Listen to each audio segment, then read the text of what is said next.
Chapter 6. The hangar was his favorite place in his shipyards. It wasn't his office. It wasn't the mess or wreck areas.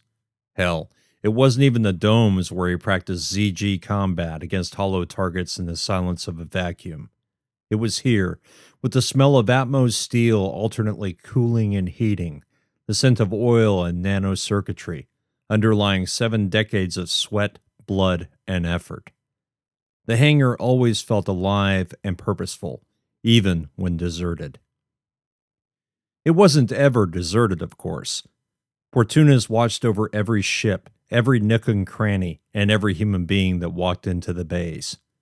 Fortunas was a deity that saw all and knew all, and, unlike any of the gods, had no problem with answering questions. The AI made a comfortable companion when there were no others to be found. With Lieutenant Noble talking with Fortunas at the front of the deck, Dunn was free to use a secure holodisplay to study and analyze. Fortunas, a personality powered by hundreds of miles of wiring and millions of nanoprocessors, had enough computing power to handle conversations with the entire shipyard at the same time. The scary part was that he wasn't the most powerful of the 3 AIs that inhabited Trident Station. He was, in fact, the least powerful. Once Talby and Cartwright left the hangar, Dunn established a secure link between his implant block and Fortuna's. The connection was a little more awkward than speaking via voice to the AI, but it was nearly impossible to snoop on. The block picked up his thoughts and transmitted them to Fortuna's, just as it picked up basic commands and forwarded them to the holodisplays. The problem wasn't Fortuna's. It was him. Thoughts are amorphous, incomplete, and pile atop one another into mounds of jumbled images, remembered sounds, and sensations. Thoughts had no concrete meaning, especially if a person was confused or not concentrating. That meant a secure block to an AI interface required focus. Dunn had spent years perfecting the nearest facsimile of efficiency through the interface, and he still felt like a toddler trying to perform calculus. Tomorrow morning, he'd be briefing the team with whatever madness Talby and Cartwright dreamed up. Not that it mattered. Details for training missions were often held back in order to more closely resemble real missions, where intel was sparse or non-existent. In Dunn's experience, intel was always wrong, at least in some crucial detail. The trick was to absorb what you could, treat it all as possible bullshit, and figure out the different directions you could go based on certain reasonable assumptions.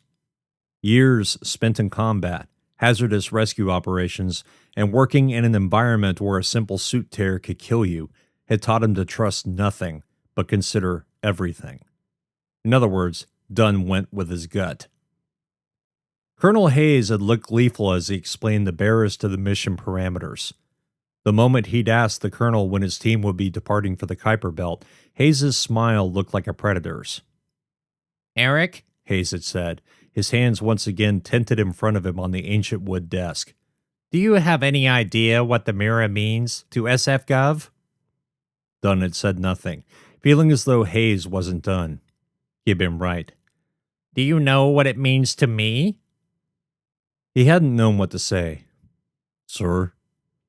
The colonel had punched a button on his desk, and the blast windows on the wall slowly slid aside, affording him a brilliant view of space and twinkling stars with Neptune's horizon sitting near the bottom.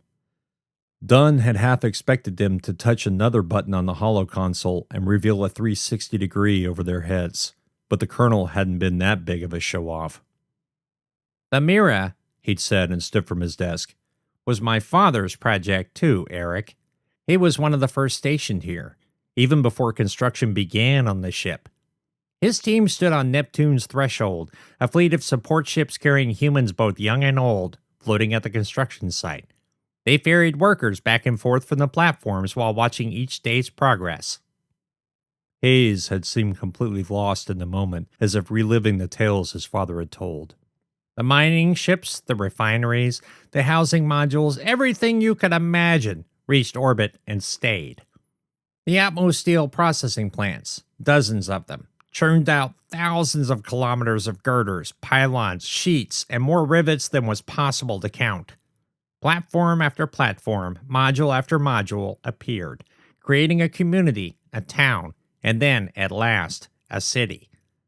For the only moment in my father's lifetime, the Martian colonies, the remaining countries of Earth, and every company and soul united for one purpose: find hope out there, he'd said, and gestured at some point in space Dunn couldn't see.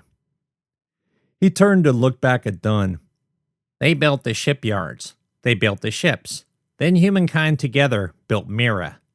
While they built the Neptune shipyards, Trident Station, and the ship itself, humankind enjoyed peace. And then they launched her. And she disappeared. He'd shaken his head. Now she's back, sir, Dunn had said. Yes, Hayes had said. SF Gov wants to know what happened and why before the rest of the SF finds out. Dunn raised an eyebrow. Why would that be important, sir? Are they? The colonel held up a hand and returned to his seat. He tapped the air and the blast windows descended, once again closing them in a wood-paneled room. I think it's best not to ask why. Some answers are above my rank. Understood? Aye, sir, Dunn had said. The moment the colonel made the statement, Eric had known what it meant. SF Gov wasn't going to tell them when, or even if, they'd tell the rest of Sol Federation that Mira had appeared. Is bringing her back a priority, or just the data? The colonel had leaned forward. As far as SF Gov is concerned, it's the data first, the ship second. However, he said in a near sneer, I'd appreciate it if you did your best to recover her. Understood? Aye, sir. Good, the colonel said with a nod. Your block already has access to the intel as well as ship specifications. I know SF Gov hasn't given us much time to prep, but you have my permission to lurk near her until you're ready. So long, of course, you don't let her get destroyed before you can get the data. Understood, sir. I suggest you spend as much time as possible studying her blueprints and the schematics. I've already told Portunez to load the information into Black so you can access before stasis and afterward. Mira is roughly 1 astronomical unit from Pluto, and Pluto is at its aphelion. So Mira is nearly 50 AU from Sol? That would put her, 19 or 20 AU from Neptune in our current orbit? Correct, Captain. Dunn had whistled. That's a bit of a hike, sir, he'd said. Pluto Exo Observatory should be able to provide you with better logistics than we can, since they're only 8 light minutes from Mira. The chief astronomer there knows the situation since he's the one that found her in the first place. His dossier is available as well. Hayes had returned his eyes to the holoscreen and brought Mira up again, but not the distant shape in the pixelated photo. No, this had been a panoramic view of the ship. Dunn had seen the photo before. It was known to everyone in the Sol Federation. Mira floated in space, a ship large enough to house more than 200 humans with enough equipment and supplies to keep them alive for the trip to Proxima Centauri b and explore the system a further 5 years before heading home. For most of the crew, the trip would be a 3-month journey to escape Sol, a sleep cycle, and then another 6 months away from their destination. He still couldn't fathom the excitement of being on such a mission. It made search and rescue operations pale by comparison. We built her, Captain. Let's bring her back home. Dunn had left the office numb. It was as if SF Gov had told the colonel one thing, but really wanted another. And keeping Mira's reappearance quiet? That didn't make sense either. What were they going to do? Declare the lanes off limits to all mining ships while the S&R Black towed Mira back to Neptune? What about Pluto? Were the observatory astronomers just going to promise to keep quiet? It didn't make sense. While he could access the information via his block, he wanted to view it on a terminal where he could better organize his thoughts, and for that, he'd gone to the hangar. Portunez, he said in his mind. Please run the possibilities around mission reasoning. Unable to process that request, Captain, Portunez said in an amused voice. Why don't you simply ask me? Yeah, he said aloud. Why don't I? The trio has access to the very same information you have, Captain. We haven't been told the real reason for the mission, but we agree there is more to the story than you've been told. Dunn blew out a sigh. He was already getting a headache from having to focus on the words, the statement, every part of grammar he was sending to the AI. He could communicate with images, which was sometimes much easier and faster, but they were completely inadequate when it came to discussing logic or coming up with a plan. May I know the trio's thoughts? He could almost hear a sigh in his mind as the AI paused. No doubt Portunez was checking with the other members of the trio that inhabited the facilities. Then again, Portunez was a bit of a drama queen. For all he knew, the damn thing was simply, "I'm not stalling for effect, Captain," Portunez said dryly. "Sorry," Dunn mumbled aloud. "My mind wanders." The AI said nothing, but sent back an image of a bowl of noodles. Dunn grinned in spite of himself. "The trio have already had this conversation. We feel it would be a mistake to tell you our ideas. However, we do caution you to expect the unexpected."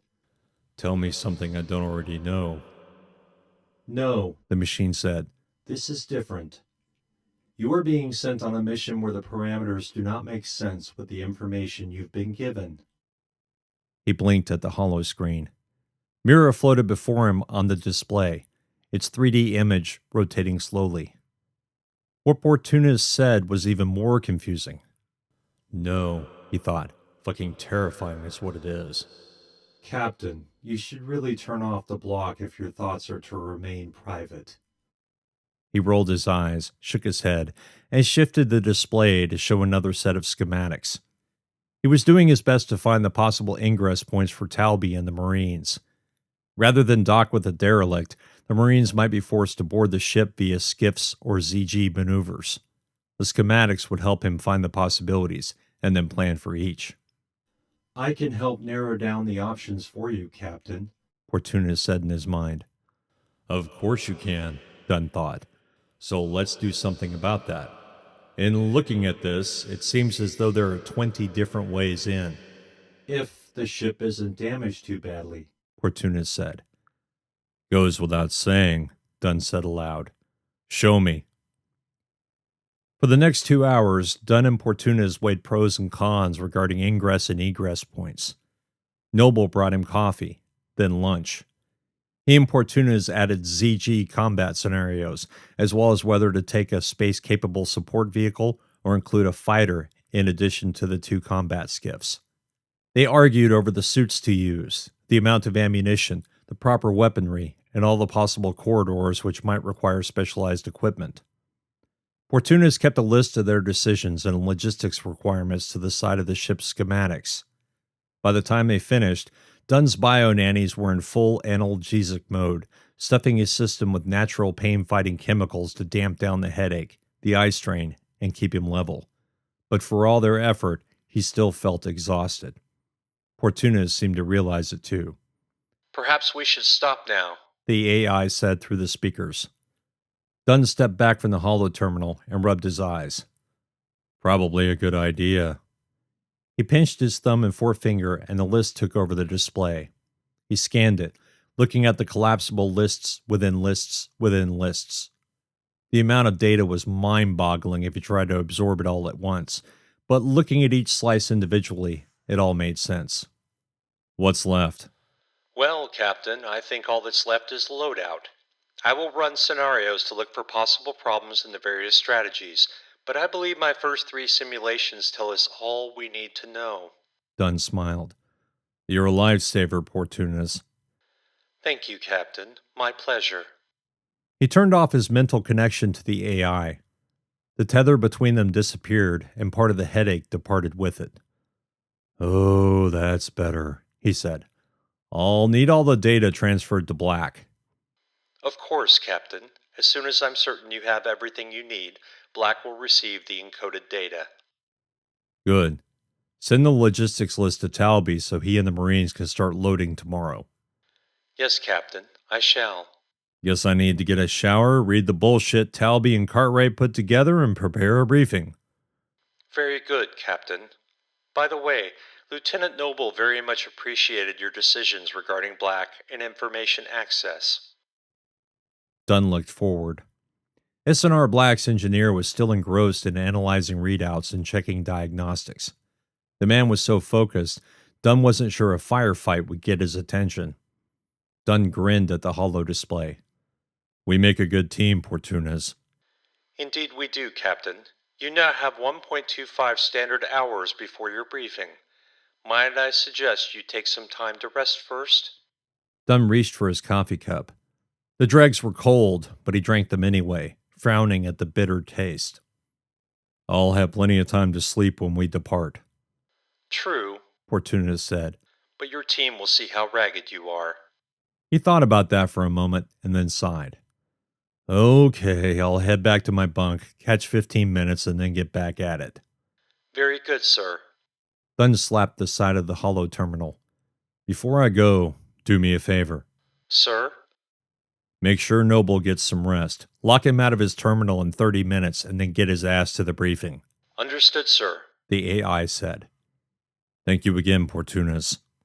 You're welcome, Captain. Dunn nodded at the terminal, waved to log out, and headed back to the steps. Noble didn't even notice his departure. The captain yawned as he walked away from the hangar and toward the personnel decks. Less than 1.25 hours to prepare for the briefing. He hoped whatever Talby and Cartwright came up with would snow the team, at least until they left.